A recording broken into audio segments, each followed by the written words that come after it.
Yuk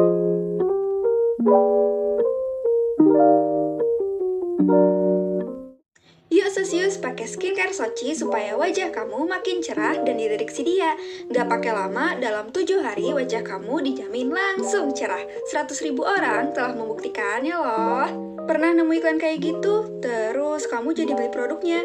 Bisa jadi kamu kemakan sama yang namanya propaganda. Istilah propaganda sudah dikenal sejak tahun 1622. Saat itu, Paus Gregorius XV mendirikan kongregasi untuk melakukan penyebaran iman. Lembaga ini beranggotakan para penasihat Paus dan bertugas untuk mengawasi penyebaran iman Katolik ke daerah-daerah misi di seluruh dunia. Sejak itu, propaganda dipahami sebagai aktivitas pembelaan diri terhadap kebenaran, kehormatan, dan kebijaksanaan dalam penyebaran iman. Biasanya, propaganda ini dilakukan melalui ceramah ataupun pidato. Kemudian, pada abad ke-20, propaganda menjadi salah satu metode komunikasi yang berfungsi untuk mempengaruhi perilaku orang lain. Bill Baker, seorang eksekutif periklanan Amerika, mengatakan propaganda adalah usaha yang disengaja untuk membujuk orang agar berpikir dan bertindak dengan cara yang diinginkan oleh sumber. Jadi, propaganda merupakan upaya untuk membentuk persepsi, memanipulasi pikiran, dan mempengaruhi orang lain agar responnya sesuai dengan yang dikehendaki oleh propagandis atau pelaku penyebar propaganda. Kamu bisa bandingin dua kalimat ini. Skincare Soci diskon 50% hari ini. Kalau kamu pakai skincare Soci, kamu bakal bikin dia terpana sama kecantikan kamu. Dulu pacarku juga cuek banget, tapi sekarang makin perhatian, mau kayak aku.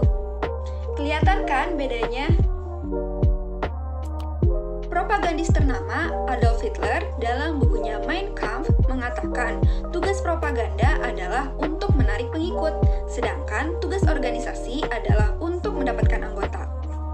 Pada 1933, Hitler mendirikan Kementerian Pencerahan Publik dan Propaganda Reich. Tujuannya untuk memastikan pesan Nazi berhasil disampaikan melalui seni, musik, film, radio, sampai pers. Saat itu, masyarakat Jerman diingatkan tentang perjuangan melawan musuh asing dan subversi Yahudi. Pada akhirnya, propaganda tersebut berhasil mendorong rasa penerimaan terhadap hal yang diberlakukan kepada kaum Yahudi.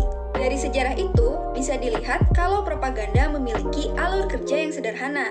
Khalayak propaganda hanya dibagi menjadi dua, yaitu us atau kita, dan them atau mereka. Hitler berusaha mengubah pemikiran masyarakat Jerman supaya bergabung menjadi satu pemikiran dengannya, atau menjadi us. Sedangkan pihak yang kontra atau netral merupakan bagian dari them. Propaganda tidak mengenal yang namanya pihak ketiga.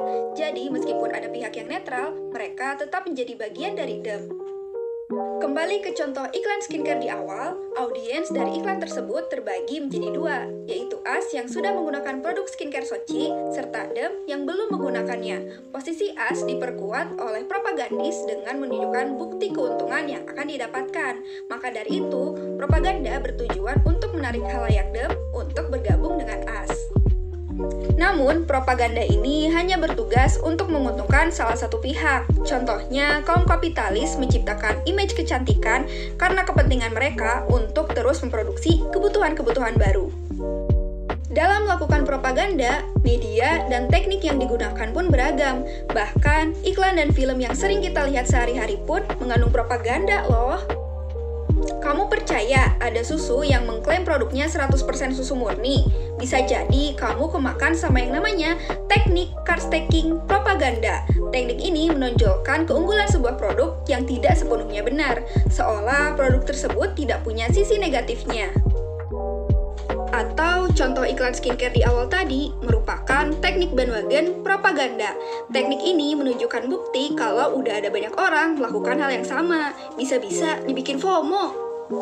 Nah, maka dari itu, jangan sampai termakan sama propaganda ya, Sosius. Selalu ingat untuk berhati-hati dan menyaring segala informasi serta persuasi.